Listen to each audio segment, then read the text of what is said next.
Rise. Mr. Speaker, by direction of the Committee on Rules, I call up House Resolution 766 and ask for its immediate consideration. The clerk will report the resolution.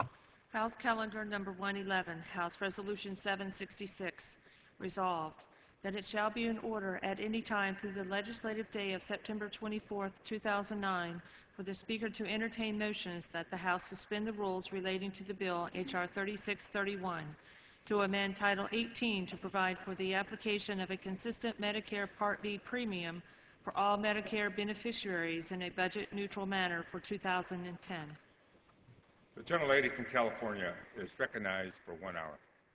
For the purpose of debate only, I yield the customary 30 minutes to the gentleman from Florida, Mr. Diaz-Balart. All time yielded during the consideration of the rule is for debate only, and I ask unanimous consent that all members have 5 legislative days within which to revise and extend their remarks and to insert extraneous materials into the record. Without objection, so ordered. I yield myself such time as I may consume. The gentlelady is recognized. Mr. Speaker, this rule provides for consideration of H.R. 3631, the Medicare Premium Fairness Act, under suspension of the rules.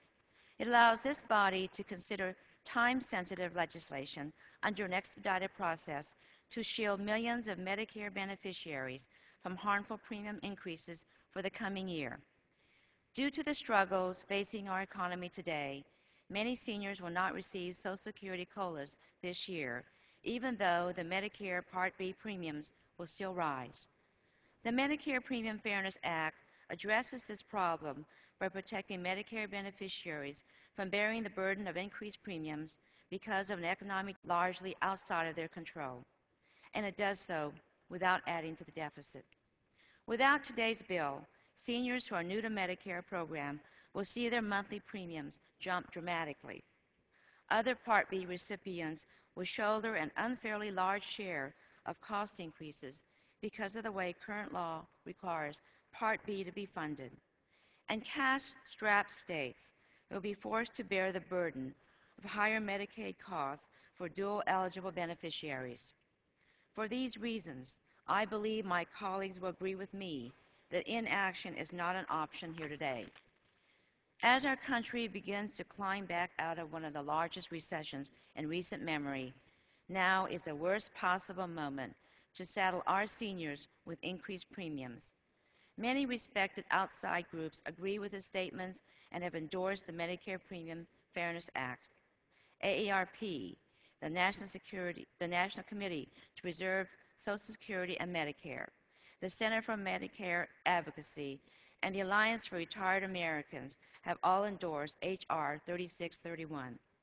These groups understand that we are living through a time when rising costs have threatened the health care people in this country have and deserve. This is true for Medicare beneficiaries and non-beneficiaries alike. For this reason, making health care more affordable for all Americans is our top priority, and protecting and strengthening Medicare is an essential part of this vision. I urge my colleagues to support today's rule and the underlying bill so that beneficiaries can continue to see their doctors, so that they can continue to afford their prescriptions and specialty medications, so that they can continue to have money to spend and cycle back through our recovering economy.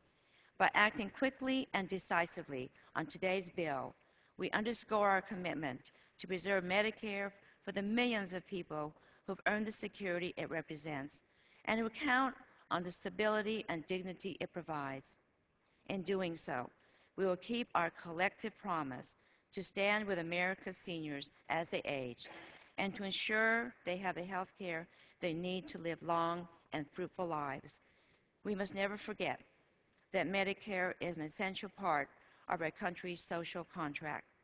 It guarantees that America's seniors will not be forced to fend for themselves when the economy momentarily turns sour, or when they get sick, or as they age.